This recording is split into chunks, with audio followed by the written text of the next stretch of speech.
दोस्तों, आपके अपने चैनल बुक विस्पर तहे दिल से स्वागत हो। आज हम बात करने वाले हैं win your next hour by Danny Layer book के बारे में।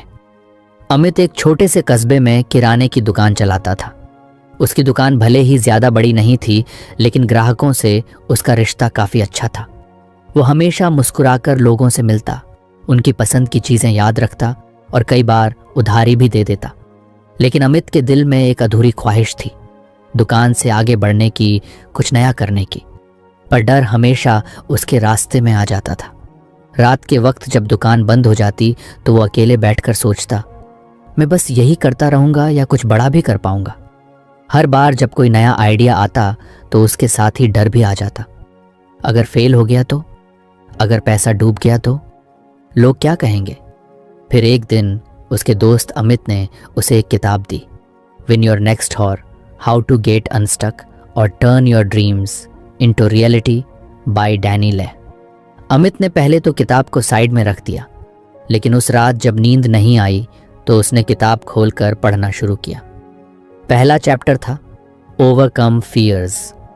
जैसे जैसे अमित पढ़ता गया, उसे लगा कि किताब उससे ही बातें कर रही थी।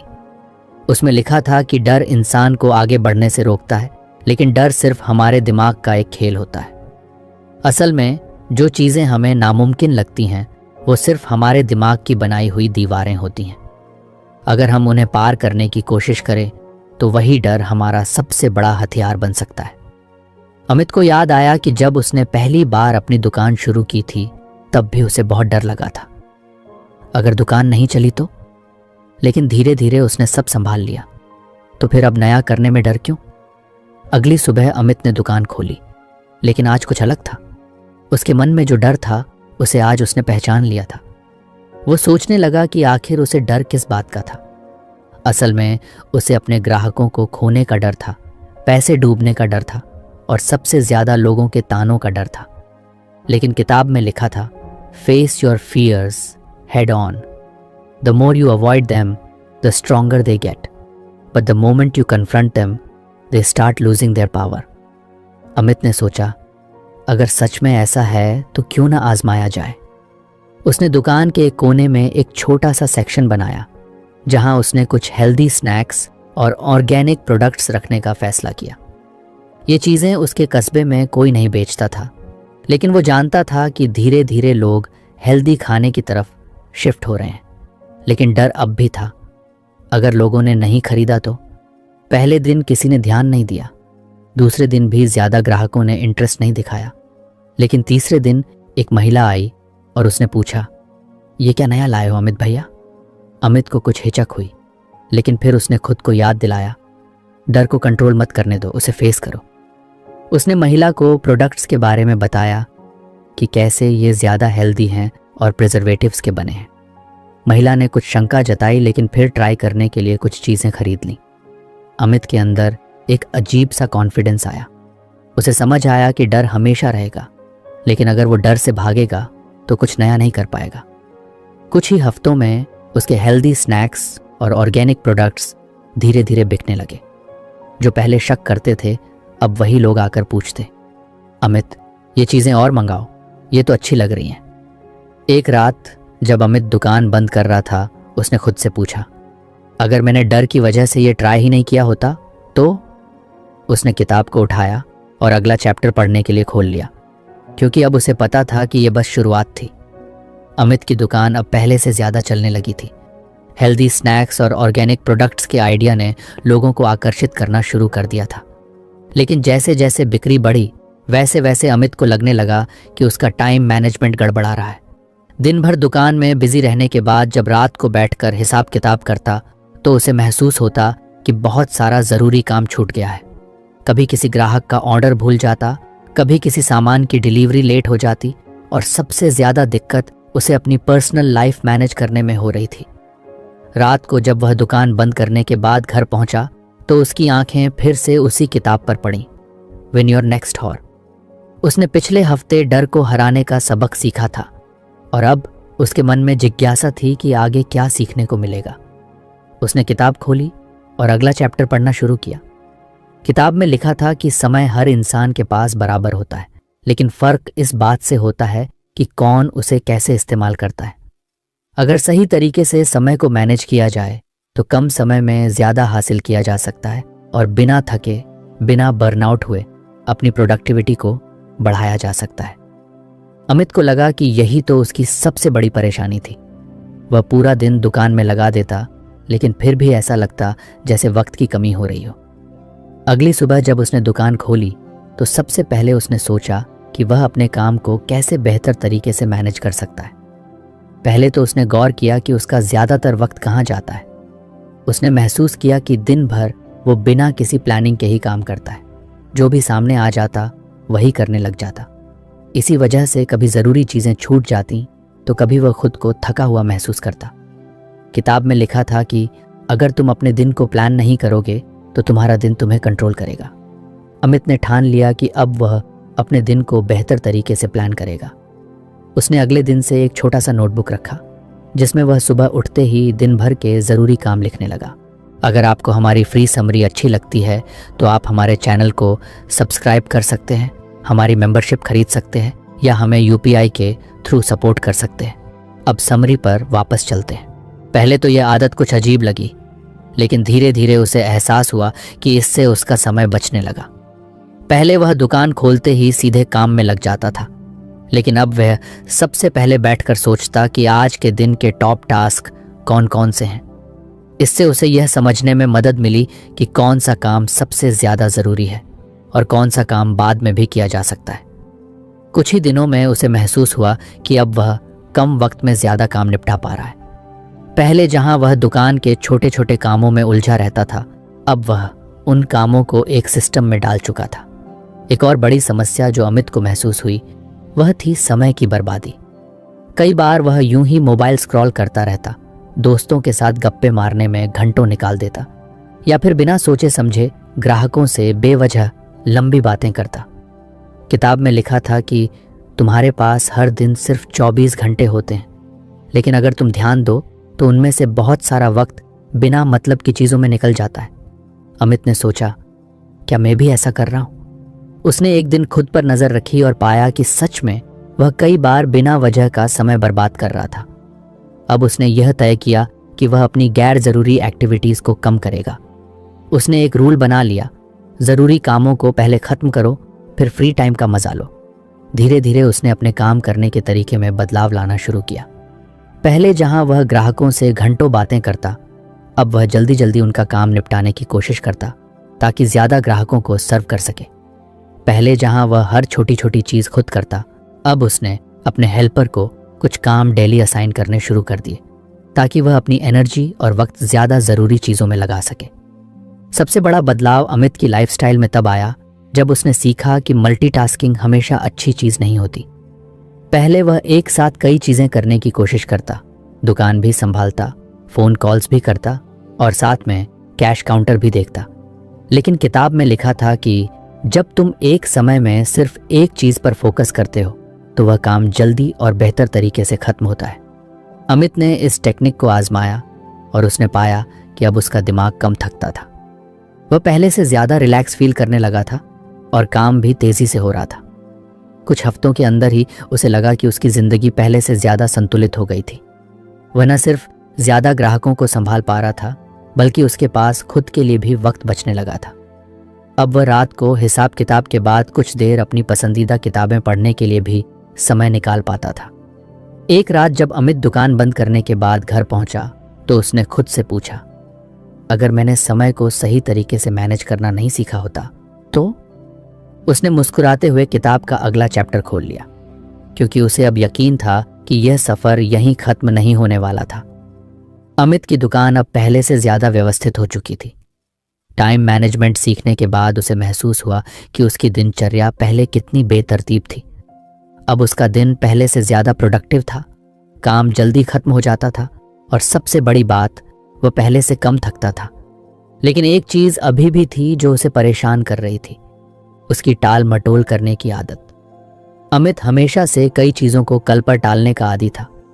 जब भी कोई नया आइडिया आता वह सोचता, अभी कुछ बिजी हूँ, बाद में देखता हूँ। कोई ज़रूरी सामान मंगवाना हो, अकाउंट्स अपडेट करने हो या फिर दुकान का पुराना स्टॉक चेक करना हो, वह हर चीज को कल के लिए छोड़ देता, लेकिन वह कल कभी आता ही नहीं था। जब काम बहुत बढ़ जाता तभी वह घबरा कर उसे निपटाने बैठता। उस रात जब अमित दुकान बंद करके घर पहुंचा तो उसने किताब उठाई और अगला चैप्टर पढ़ना शुरू किया, एलिमिनेट प्रोक्रेस्टिनेशन।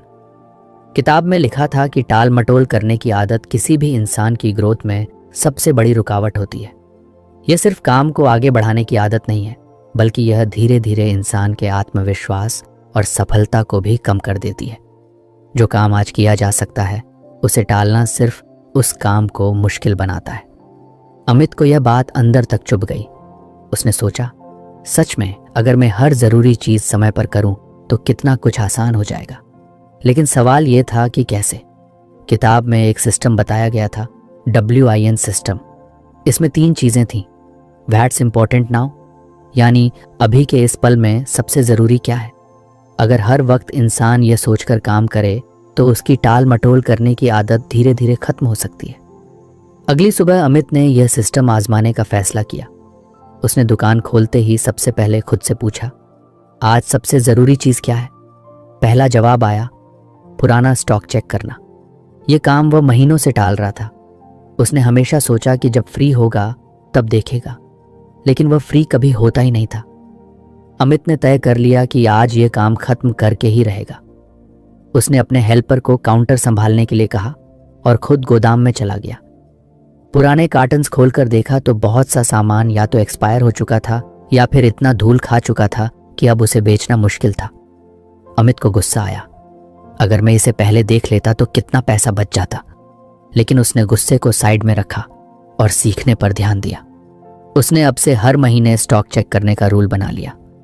दूसरा सवाल, और क्या जरूरी है। जवाब आया, एक्सपायर हो चुके सामान का हिसाब लगाना और नया ऑर्डर करना। यह काम भी वह कई दिनों से टाल रहा था। उसने तुरंत अपने सप्लायर को फोन किया और लिस्ट तैयार की। अब अमित को समझ आ रहा था कि उसकी टाल मटोल करने की आदत उसे कितना पीछे रख रही थी। यह सिर्फ दुकान तक सीमित नहीं थी, बल्कि उसकी पर्सनल लाइफ में भी यही हो रहा था। वह हमेशा सोचता था कि फिटनेस के लिए एक्सरसाइज शुरू करेगा, लेकिन वह भी कल पर टलता जा रहा था। उसने फैसला किया कि कल नहीं, बल्कि आज से ही सुबह जल्दी उठकर कुछ स्ट्रेचिंग करेगा। किताब में एक और चीज लिखी थी, जब भी तुम्हारा मन किसी काम को टालने लगे, खुद से पूछो, अगर इसे अभी कर लिया जाए तो मेरी लाइफ कितनी आसान हो जाएगी। अमित ने इसे भी अपनाना शुरू किया। अब जब भी वह किसी काम को टालने लगता, वह खुद से यही सवाल करता। धीरे धीरे उसने देखा कि उसकी आदत बदलने लगी थी। अब वह पहले से ज्यादा फोकस्ड और डिसिप्लिन्ड महसूस कर रहा था। एक दिन एक ग्राहक ने उससे कहा, अमित भाई, दुकान पहले से और बढ़िया लग रही है। आप पहले से ज्यादा एक्टिव भी लगते हो। अमित मुस्कुरा दिया, क्योंकि उसे पता था कि यह बदलाव सिर्फ दुकान तक सीमित नहीं था। वह खुद भी पहले से बेहतर इंसान बन रहा था। उस रात जब अमित ने किताब उठाई तो वह अगला चैप्टर पढ़ने के लिए एक्साइटेड था, क्योंकि अब उसे पता था कि सीखना और आगे बढ़ना ही उसका असली लक्ष्य था। अमित की दुकान पहले से कहीं ज्यादा व्यवस्थित हो चुकी थी। अब न सिर्फ उसका काम समय पर हो रहा था, बल्कि वह पहले की तुलना में ज्यादा एनर्जेटिक महसूस करने लगा था। लेकिन एक और नई समस्या थी। वह इतना ज्यादा काम कर रहा था कि कभी कभी उसे खुद पर ही शक होने लगता। दिन भर दुकान की भाग दौड़, फिर घर आकर किताब पढ़ना, नए आइडियाज सोचना, और फिर अगले दिन फिर से वही दौड़। अमित को लगने लगा था कि कहीं यह सब उसकी एनर्जी को खत्म तो नहीं कर रहा। उसे याद आया कि कई बार ऐसा हुआ कि वह सुबह दुकान पर आते ही थका हुआ महसूस करता था, जैसे उसने रात भर कोई भारी काम किया हो। वह ज्यादा प्रोडक्टिव बनना चाहता था, लेकिन इस तरह लगातार मेहनत करके अगर वह खुद को ही थका डाले तो फायदा क्या। उस रात जब उसने किताब खोली तो अगला चैप्टर पढ़ना शुरू किया, इंक्रीज प्रोडक्टिविटी विदाउट बर्नआउट। किताब में बताया गया था कि प्रोडक्टिविटी का मतलब सिर्फ ज्यादा काम करना नहीं होता, बल्कि सही तरीके से काम करना होता है। अगर कोई इंसान बिना सोचे समझे सिर्फ मेहनत करता जाएगा तो वह जल्दी ही थक जाएगा और धीरे धीरे उसकी परफॉर्मेंस भी गिरने लगेगी। अमित को यह सुनकर कुछ झटका लगा। वह भी तो यही कर रहा था। दिन रात काम में इतना उलझ गया था कि उसे अपने ऊपर ध्यान देने का समय ही नहीं मिल रहा था। किताब में कुछ स्ट्रेटजीज बताई गई थी जो बिना खुद को थकाए ज्यादा आउटपुट देने में मदद कर सकती थी। सबसे पहली स्ट्रेटजी थी ब्रेक्स लेना। अमित ने गौर किया कि वह बिना रुके लगातार 6 से 7 घंटे तक काम करता था। लंच ब्रेक भी कभी कभी स्किप कर देता था। सोचता था कि ज़्यादा से ज़्यादा कस्टमर्स को हैंडल कर ले, लेकिन किताब में लिखा था कि हर 90 मिनट के बाद 5 से 10 मिनट का ब्रेक लेना ज़रूरी होता है, वरना ब्रेन की एफिशिएंसी कम होने लगती है। अगले दिन से अमित ने एक नियम बनाया, हर 1.5 घंटे बाद 5 मिनट का ब्रेक। शुरुआत में अजीब लगा, लेकिन धीरे धीरे उसे महसूस हुआ कि जब वह छोटा सा ब्रेक लेकर लौटता तो पहले से ज़्यादा फ्रेश और अलर्ट महसूस करता था। दूसरी स्ट्रेटजी थी सब कुछ खुद करने की जगह डेलीगेट करना। अमित ने सोचा, सच में मैं दुकान की हर छोटी बड़ी चीज़ खुद ही क्यों करता हूँ? जो काम हेल्पर कर सकता है उसे मैं खुद क्यों संभाल रहा हूँ? उसने अपने हेल्पर को कुछ जिम्मेदारियां देना शुरू किया। छोटे मोटे सामान की गिनती, ऑनलाइन ऑर्डर पैक करना और कुछ बेसिक अकाउंट्स का ध्यान रखना। इससे अमित का बहुत समय बचने लगा और वह बड़े कामों पर फोकस कर सका। तीसरी स्ट्रेटजी थी काम के बीच में माइंड को रिफ्रेश करना। अमित को याद आया कि पहले जब वह नया नया दुकान चला रहा था तब कभी कभी खाली समय में रेडियो सुन लेता था या फिर दुकान के बाहर बैठकर लोगों को आते जाते देखता था। लेकिन अब वह बस काम काम और काम में ही उलझा रहता था। अब उसने तय किया कि वह दिन में कम से कम 10 मिनट का समय ऐसा निकालेगा जब वह किसी भी काम के बारे में नहीं सोचेगा। उसने दुकान के एक कोने में छोटा सा स्पीकर लगा लिया जिससे हल्की फुल्की म्यूजिक प्ले हो सके। कभी कभी वह दुकान के बाहर बैठकर चाय पीते हुए बस सड़क पर गुजरते लोगों को देखता। उसे लगा जैसे यह छोटा सा बदलाव उसकी मेंटल एनर्जी को काफी बढ़ा रहा है। कुछ ही दिनों में अमित को एहसास हुआ कि अब वह पहले से ज्यादा फोकस्ड और एनर्जेटिक महसूस करता था। सबसे खास बात, अब उसे ऐसा नहीं लगता था कि वह सिर्फ भाग रहा है। एक दिन उसका पुराना दोस्त विक्रम दुकान पर आया। उसने कहा, यार तेरे अंदर एक अलग ही एनर्जी दिख रही है, पहले जैसा थका थका नहीं लगता, क्या चक्कर है? अमित मुस्कुरा दिया। उसने सोचा, अगर ये बदलाव मुझे खुद महसूस हो रहा है और लोग भी देख पा रहे हैं तो मैं सही दिशा में जा रहा हूं। उस रात जब अमित ने किताब खोली तो वह और सीखने के लिए तैयार था, क्योंकि अब उसे समझ आ गया था कि सिर्फ ज्यादा काम करना ही काफी नहीं होता, बल्कि उसे सही तरीके से करना भी जरूरी होता है। अमित अब पहले से ज्यादा स्मार्ट तरीके से काम करने लगा था। उसकी टाल मटोल करने की आदत काफी हद तक कम हो चुकी थी। वह प्रोडक्टिविटी बढ़ाने के तरीके भी सीख चुका था और खुद को बिना थकाए ज्यादा काम करने का तरीका भी समझ गया था। लेकिन अब उसके सामने एक नया सवाल था। जब कोई बहुत बड़ा चैलेंज सामने आता है तब क्या किया जाए? दुकान अच्छी चल रही थी, लेकिन कुछ बड़े बदलाव जरूरी थे। उसे ऑनलाइन सेलिंग शुरू करनी थी, सोशल मीडिया पर मार्केटिंग करनी थी और दुकान का इंटीरियर भी कुछ अपग्रेड करना था। लेकिन जब भी वह इन सब चीज़ों के बारे में सोचता, उसे लगता कि यह सब बहुत बड़ा काम है और वह इसे कैसे करेगा। उस रात जब अमित ने किताब खोली तो अगला चैप्टर पढ़ा, चुनौतियों को घंटे घंटे हराना। किताब में एक सिंपल लेकिन पावरफुल आइडिया बताया गया था। किसी भी बड़े चैलेंज को छोटे छोटे हिस्सों में बांट दो और बस एक घंटे पर फोकस करो। अमित ने सोचा, अगर मैं हर बार पूरा प्रोजेक्ट एक साथ सोचूंगा तो हमेशा डर लगेगा, लेकिन अगर मैं सिर्फ अगले 1 घंटे के टारगेट पर ध्यान दूं तो शायद चीज़ें आसान लगेंगी।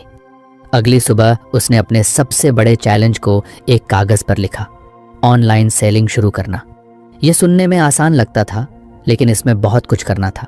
प्रोडक्ट्स की फ़ोटोज़ लेनी थी, डिस्क्रिप्शन लिखनी थी, एक ऑनलाइन प्लेटफॉर्म पर अकाउंट बनाना था और डिलीवरी सिस्टम सेट करना था। अमित को यह सोचकर ही भारीपन महसूस होने लगा, लेकिन फिर उसने किताब का तरीका अपनाया। बस 1 घंटे का टारगेट सेट करो। पहला टारगेट, सिर्फ यह रिसर्च करना कि ऑनलाइन बिजनेस के लिए सबसे अच्छा प्लेटफॉर्म कौन सा होगा। उसने 1 घंटे तक सिर्फ इसी पर ध्यान दिया और अमेजॉन, फ्लिपकार्ट और मीशो के ऑप्शंस देखे। आखिर में उसने तय किया कि वह सबसे पहले मीशो पर ट्राई करेगा, क्योंकि वहाँ स्मॉल बिजनेस के लिए सेटअप आसान था। अगले दिन का पहला घंटा बस अपने टॉप 10 प्रोडक्ट्स की लिस्ट बनाना। उसके अगले दिन का पहला घंटा बस इन प्रोडक्ट्स की अच्छी फ़ोटो खींचना। धीरे धीरे हर दिन सिर्फ 1 घंटे के टारगेट पर ध्यान देकर अमित ने ऑनलाइन सेलिंग का सेटअप पूरा कर लिया। अब उसे महसूस हुआ कि कोई भी बड़ा काम असल में उतना बड़ा नहीं होता, बस हम उसे एक साथ करने की सोच कर डर जाते हैं। अब वह यही स्ट्रेटजी अपनी दुकान के इंटीरियर अपग्रेड के लिए भी अपनाने लगा। 1 घंटे में सिर्फ फर्श का डिज़ाइन डिसाइड करना, अगले दिन 1 घंटे में पेंट कलर चुनना, फिर अगले दिन 1 घंटे में रैक की सेटिंग प्लान करना। हफ्ते भर में उसका प्लान तैयार हो चुका था और वह बिना किसी स्ट्रेस के इसे एग्जीक्यूट कर सकता था। कुछ हफ्तों बाद जब उसकी ऑनलाइन दुकान चलने लगी और दुकान का नया सेटअप भी तैयार हो गया, तब उसे एहसास हुआ कि जो काम उसे असंभव लग रहा था वह सिर्फ कुछ छोटे छोटे घंटों में पूरा हो चुका था। एक दिन एक नया ग्राहक उसकी दुकान पर आया और बोला, आपकी दुकान काफ़ी प्रोफेशनल लग रही है और मैंने मीशो पर भी आपका स्टोर देखा, बहुत बढ़िया काम कर रहे हैं। अमित मुस्कुरा दिया।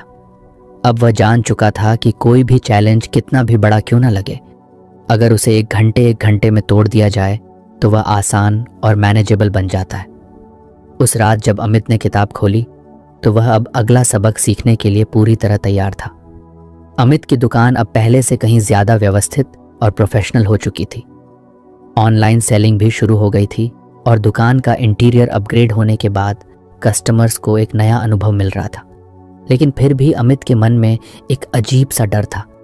उसे लग रहा था कि उसने जो बदलाव किए वे ज़्यादा समय तक टिकेंगे या नहीं। क्या वह इसी तरह आगे भी ग्रो कर पाएगा या फिर कुछ समय बाद सब कुछ पहले जैसा हो जाएगा। उस रात जब अमित ने किताब खोली तो अगला चैप्टर पढ़ा, एम्ब्रेस चैलेंजेस एंड कंसिस्टेंसी। किताब में बताया गया था कि किसी भी फील्ड में सक्सेसफुल होने के लिए सिर्फ चैलेंजेस को फेस करना ही काफ़ी नहीं होता, बल्कि उनके साथ कंसिस्टेंसी बनाए रखना भी ज़रूरी होता है। ये ठीक वैसे ही है जैसे कोई एथलीट हर दिन ट्रेनिंग करता है, चाहे मौसम खराब हो या शरीर थका हुआ महसूस करे।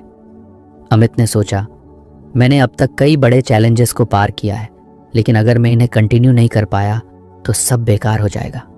दुकान को अच्छे से चलाने के लिए उसे हर दिन वही एफर्ट डालना होगा।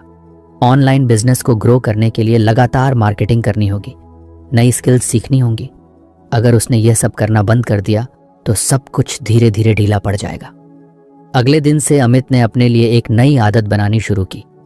हर सुबह दुकान खोलने से पहले 15 मिनट तक यह सोचना कि आज उसे कौन से 3 सबसे ज़रूरी काम पूरे करने हैं। इससे उसे हर दिन क्लैरिटी मिलती और वह बिना भटके अपने टारगेट्स पर फोकस कर पाता। लेकिन जब उसने यह आदत शुरू की तो कुछ ही दिनों बाद उसे एक नई दिक्कत महसूस हुई। कभी कभी वह खुद को ज़्यादा मोटिवेटेड महसूस करता था और सब कुछ आसानी से हो जाता था, लेकिन कुछ दिन ऐसे भी आते जब उसे बिल्कुल भी मन नहीं करता था कि वह इन छोटे छोटे टारगेट्स को पूरा करने के लिए मेहनत करे। एक दिन जब वह दुकान में बैठा था तभी एक पुराना दोस्त आकाश वहां आया। आकाश एक जिम ट्रेनर था और हमेशा फिटनेस को लेकर बहुत पैशनेट रहता था। अमित ने उससे पूछा, यार तेरा शेड्यूल इतना टफ होता है, फिर भी तू रोज जिम कैसे कर लेता है? कभी ऐसा नहीं लगता कि आज नहीं करने का मन है? आकाश हंसने लगा और बोला, अरे भाई, मन तो कई बार नहीं करता, लेकिन अगर मैं हर बार अपने मन की सुनता तो शायद जिम छोड़ चुका होता। असली बात यह है कि मैं इसे अपने रूटीन का हिस्सा बना चुका हूं। मैं इसे चॉइस नहीं, ज़रूरत मानता हूं। अमित को बात समझ आ गई। उसे दुकान और ऑनलाइन बिजनेस को भी इसी तरह से हैंडल करना होगा। अगर उसने इसे चॉइस समझा तो कभी मन करेगा और कभी नहीं, लेकिन अगर उसने इसे ज़रूरत मान लिया तो फिर कोई बहाना नहीं चलेगा। उस दिन से अमित ने फैसला किया कि चाहे कुछ भी हो जाए वह हर दिन 15 मिनट अपने 3 ज़रूरी टारगेट्स तय करेगा और उन्हें पूरा करने की कोशिश करेगा। कुछ हफ्तों में यह उसकी आदत बन गई। अब उसे सोचना भी नहीं होता था। हर सुबह यह काम अपने आप हो जाता था, जैसे ब्रश करना या नाश्ता करना। धीरे धीरे उसने महसूस किया कि उसकी लाइफ पहले से ज़्यादा बैलेंस्ड हो रही थी। जब भी कोई नया चैलेंज आता वह घबराने की बजाय उसे अपनाने के लिए तैयार रहता। अब उसे पता था कि अगर वह रोज़ कुछ कुछ करके सही दिशा में चलता रहेगा तो उसे आगे बढ़ने से कोई नहीं रोक सकता। एक दिन उसकी दुकान पर एक नया कस्टमर आया और बोला, आपकी दुकान हमेशा इतनी साफ सुथरी और अच्छी तरह मैनेज क्यों रहती है? हर चीज़ परफेक्ट लगती है। अमित मुस्कुरा दिया और मन ही मन सोचा, क्योंकि अब मैं किसी भी चीज़ को एक दिन के लिए नहीं करता, मैं हर दिन वही मेहनत दोहराता हूँ। उस रात जब उसने किताब खोली तो अब वह अगले सबक के लिए पूरी तरह तैयार था। अमित की दुकान अब अच्छी चल रही थी। उसकी ऑनलाइन सेल्स भी धीरे धीरे बढ़ रही थी और उसने कंसिस्टेंसी को अपनी लाइफ का हिस्सा बना लिया था। लेकिन फिर भी उसे लग रहा था कि वह जिस तेजी से आगे बढ़ना चाहता था उस हिसाब से उसकी ग्रोथ कुछ स्लो थी। एक दिन जब वह अपनी सेल्स का एनालिसिस कर रहा था तो उसे समझ आया कि दुकान में आने वाले कस्टमर्स की संख्या बढ़ रही थी, लेकिन उनका एवरेज स्पेंड ज्यादा नहीं था। लोग छोटे छोटे आइटम्स खरीद रहे थे, लेकिन बड़े ऑर्डर कम थे। उसने सोचा कि अगर वह अपनी इनकम को बढ़ाना चाहता है तो उसे सिर्फ दुकान पर निर्भर नहीं रहना चाहिए, बल्कि खुद को ऐसे स्किल्स से लैस करना चाहिए जो उसकी फाइनेंशियल ग्रोथ में हेल्प करें। उसी रात जब उसने किताब खोली तो अगला चैप्टर पढ़ा, डेवलप हाई इनकम स्किल्स। इसमें बताया गया था कि अगर किसी को अपनी इनकम बढ़ानी है तो उसे ऐसी स्किल्स सीखनी चाहिए जो मार्केट में ज़्यादा वैल्यू रखती हो। अमित ने सोचा, दुकानदारी तो मैं अच्छी कर रहा हूँ, लेकिन क्या मैं कुछ ऐसा सीख सकता हूँ जिससे मेरी इनकम और तेज़ी से बढ़े? अगले कुछ दिनों तक उसने इस पर रिसर्च की। उसने देखा कि digital marketing, copywriting, video editing, graphic designing और कोडिंग जैसी स्किल्स आज के ज़माने में बहुत डिमांड में हैं, लेकिन इनमें से कौन सी उसके लिए सबसे सही रहेगी? फिर उसे ध्यान आया कि अब उसकी दुकान ऑनलाइन चल रही थी, लेकिन उसे अभी तक सोशल मीडिया मार्केटिंग सही से नहीं आती थी। उसने सोचा कि अगर वह यह स्किल सीख ले तो अपनी खुद की मार्केटिंग कर सकता है और दूसरे बिजनेस के लिए भी फ्रीलांसिंग कर सकता है। अमित ने यूट्यूब और कुछ ऑनलाइन कोर्सेज के जरिए सोशल मीडिया मार्केटिंग सीखना शुरू किया। उसने हर दिन सिर्फ 1 घंटा इस पर लगाया, लेकिन कुछ ही हफ्तों में उसे समझ आ गया कि इंस्टाग्राम, फेसबुक और गूगल एड्स कैसे काम करते हैं। अब उसने अपनी दुकान की खुद की मार्केटिंग करनी शुरू की। पहले उसने छोटे छोटे पोस्ट्स बनाए, फिर धीरे धीरे उसने वीडियो एडिटिंग भी सीखनी शुरू की। कुछ ही महीनों में उसकी ऑनलाइन सेल्स डबल हो गई। एक दिन एक दोस्त की गिफ्ट शॉप में मंदी चल रही थी। उसने अमित से मदद मांगी। अमित ने उसकी दुकान के लिए सोशल मीडिया एड्स रन की और कुछ ही हफ्तों में उसकी सेल्स भी बढ़ गई। दोस्त ने खुश होकर अमित को पैसे देने की कोशिश की, लेकिन अमित ने हंसते हुए मना कर दिया। लेकिन इस पूरी प्रोसेस में उसे समझ आ गया कि वह सिर्फ एक दुकानदार नहीं था, अब वह एक स्किल्ड मार्केटर भी बन चुका था। उसने सोचा कि अगर वह दूसरे छोटे बिजनेस के लिए भी डिजिटल मार्केटिंग करने लगे तो यह उसकी एक साइड इनकम बन सकती है। धीरे धीरे अमित ने फ्रीलांस क्लाइंट्स लेने शुरू कर दिए। अब उसकी दुकान के साथ साथ एक नई इनकम सोर्स भी बन चुकी थी। उसने महसूस किया कि दुकान चलाना एक बात थी, लेकिन अगर वह हाई इनकम स्किल्स सीखता रहेगा तो उसकी इनकम के ग्रो करने की कोई लिमिट नहीं थी। अब अमित को अपनी फाइनेंशियल फ्यूचर को लेकर पहले जैसी टेंशन नहीं होती थी। उसने समझ लिया था कि असली सिक्योरिटी सिर्फ दुकान से नहीं आती, बल्कि उन स्किल्स से आती है जो किसी भी फील्ड में काम आ सकती हैं। उस रात जब उसने किताब खोली तो उसे अब अगला सबक सीखने की उत्सुकता हो रही थी। अमित की लाइफ अब पहले जैसी नहीं रही थी। जहां पहले वे सिर्फ एक दुकान चलाने वाला आदमी था, अब वह डिजिटल मार्केटिंग भी कर रहा था और धीरे धीरे नई स्किल्स सीखते हुए खुद को अपग्रेड कर रहा था। उसकी इनकम बढ़ चुकी थी और सबसे ज़रूरी बात, अब उसे अपने फ्यूचर को लेकर डर नहीं लगता था। लेकिन एक चीज़ अभी भी वैसी ही थी, उसकी सोच। अमित अपने कंफर्ट जोन से बाहर तो आ गया था, लेकिन अभी भी वह हर चीज़ को बहुत सोच समझ कर करता था। किसी भी नए मौके पर कदम बढ़ाने से पहले वह 10 बार सोचता, रिस्क एनालिसिस करता और फिर भी हिचकिचाता। शायद इसलिए क्योंकि उसे अपने बिजनेस में नुकसान उठाने का डर था, या फिर उसे लग रहा था कि अब जो मिल रहा है वही काफ़ी है। लेकिन क्या सच में यही काफ़ी था? उस रात जब उसने किताब खोली तो अगला चैप्टर था, से यस टू न्यू एक्सपीरियंसेस। किताब में लिखा था कि जब तक हम नए अनुभवों को अपनाने के लिए तैयार नहीं होते, तब तक हमारी ग्रोथ भी लिमिटेड रहती है। जिंदगी में आगे बढ़ने के लिए कभी कभी बस हाँ कहना ही सबसे बड़ा स्टेप होता है। अमित ने इस पर बहुत सोचा। उसे लगा कि हाँ, वह नई स्किल्स तो सीख रहा था, लेकिन क्या वह वाकई में नई चीज़ों के लिए खुला था? क्या वह सिर्फ सेफ गेम खेल रहा था? अगले दिन उसकी दुकान में एक पुराना कस्टमर आया जो अक्सर मोबाइल एसेसरीज खरीदने आता था। बातों बातों में उसने बताया कि वह इवेंट्स ऑर्गेनाइज करता है और उसे एक अच्छे डिजिटल मार्केटिंग मैनेजर की ज़रूरत थी। उसने अमित से पूछा, क्या तुम हमारे इवेंट की ऑनलाइन मार्केटिंग कर सकते हो? अमित का दिमाग एकदम से अलर्ट हो गया। उसने सोचा कि यह उसके लिए एक बड़ा मौका हो सकता है, लेकिन फिर डर भी लगा। उसने पहले कभी किसी बड़े इवेंट की मार्केटिंग नहीं की थी। क्या वह यह कर पाएगा? क्या अगर कुछ गलत हो गया तो उसकी रेपुटेशन खराब हो जाएगी? उसके दिमाग में दोनों तरह की आवाज़ें चल रही थी। एक कह रही थी कि यह रिस्क मत लो, अपनी दुकान और छोटे क्लाइंट्स पर फोकस करो। दूसरी आवाज़ कह रही थी कि अगर तुम यह कर लेते हो तो एक नई दुनिया तुम्हारे लिए खुल सकती है। अमित को किताब की बात याद आई, से यस टू न्यू एक्सपीरियंस। उसने गहरी सांस ली और कहा, हाँ मैं करूँगा। अगले कुछ हफ्तों तक वह इवेंट की ऑनलाइन मार्केटिंग में लगा रहा। उसने नए तरीके सीखे, अलग अलग टूल्स इस्तेमाल किए और सबसे बड़ी बात, उसने अपने डर को कंट्रोल किया। धीरे धीरे रिजल्ट्स आने लगे। इवेंट की टिकट्स तेजी से बिक रही थीं और क्लाइंट उससे खुश था। जब इवेंट खत्म हुआ तो उसका क्लाइंट इतना इम्प्रेस हुआ कि उसने अमित को एक और बड़े प्रोजेक्ट का ऑफर दे दिया। अब अमित सिर्फ एक दुकान का मालिक नहीं था, वह एक डिजिटल मार्केटिंग एक्सपर्ट भी बन चुका था। उस रात जब वह अपनी दुकान बंद कर रहा था तो उसे महसूस हुआ कि उसकी जिंदगी सच में बदल चुकी थी। अगर वह उस दिन ना कह देता तो शायद यह सब कभी नहीं होता। उसने अब समझ लिया था कि नए एक्सपीरियंस से डरना नहीं चाहिए, बल्कि उन्हें अपनाना चाहिए, क्योंकि वही हमें असली ग्रोथ देते हैं। अब जब उसने किताब खोली तो एक अजीब सा एहसास हुआ।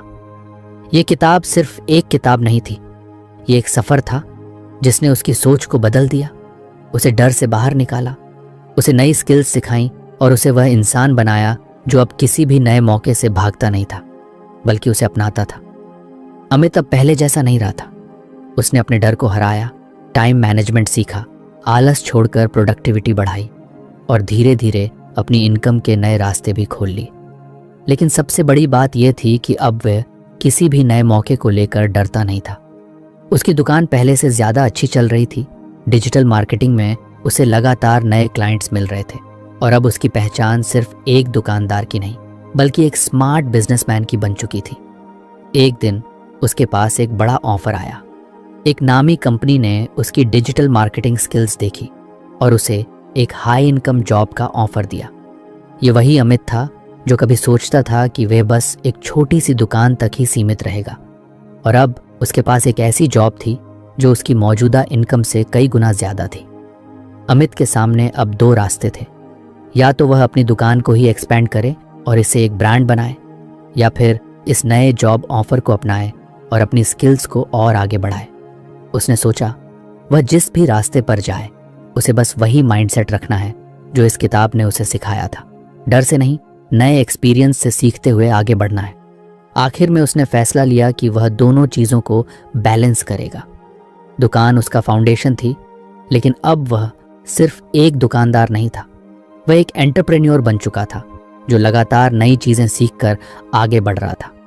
उस रात जब उसने किताब को आखिरी बार हाथ में लिया तो उसे महसूस हुआ कि यह सिर्फ एक किताब नहीं थी, बल्कि उसकी लाइफ का टर्निंग पॉइंट थी। उसने उसे वह अमित बना दिया जो अब किसी भी मौके से पीछे नहीं हटता, बल्कि उसे अपनाता था। उसने किताब बंद की, मुस्कुराया और मन में सोचा, अब अगला चैप्टर उसकी खुद की जिंदगी लिखेगी। अमित की जिंदगी पूरी तरह बदल चुकी थी। एक साधारण दुकानदार से वह एक डिजिटल मार्केटिंग एक्सपर्ट और एंटरप्रेन्योर बन चुका था। उसने अपने डर पर काबू पाया, समय का सही इस्तेमाल सीखा, आलस छोड़कर अपनी प्रोडक्टिविटी बढ़ाई और नए अवसरों को अपनाना सीखा। अब वह हर मौके को एक्सप्लोर करने के लिए तैयार था, क्योंकि उसने समझ लिया था कि असली ग्रोथ तभी होती है जब हम नए एक्सपीरियंस को अपनाते हैं। जब उसे एक बड़ी कंपनी से हाई इनकम जॉब का ऑफर मिला तो उसने सोचा कि अब उसके पास अनगिनत रास्ते खुल चुके हैं, लेकिन उसने फैसला किया कि वह अपनी दुकान और डिजिटल बिजनेस को बैलेंस करके आगे बढ़ेगा। अब वह सिर्फ कमाने के लिए नहीं, बल्कि सीखने और आगे बढ़ने के लिए काम कर रहा था। रात को जब उसने किताब को आखिरी बार देखा तो उसे एहसास हुआ कि यह सिर्फ एक किताब नहीं थी, बल्कि उसकी लाइफ का टर्निंग पॉइंट थी। उसने मुस्कुराते हुए सोचा, अब उसकी असली कहानी शुरू हो रही थी। तो फ्रेंड्स, ये थी हमारी आज की बुक समरी। आपको कैसी लगी कमेंट करके ज़रूर बताएं, और धन्यवाद आपका समरी एंड तक सुनने के लिए।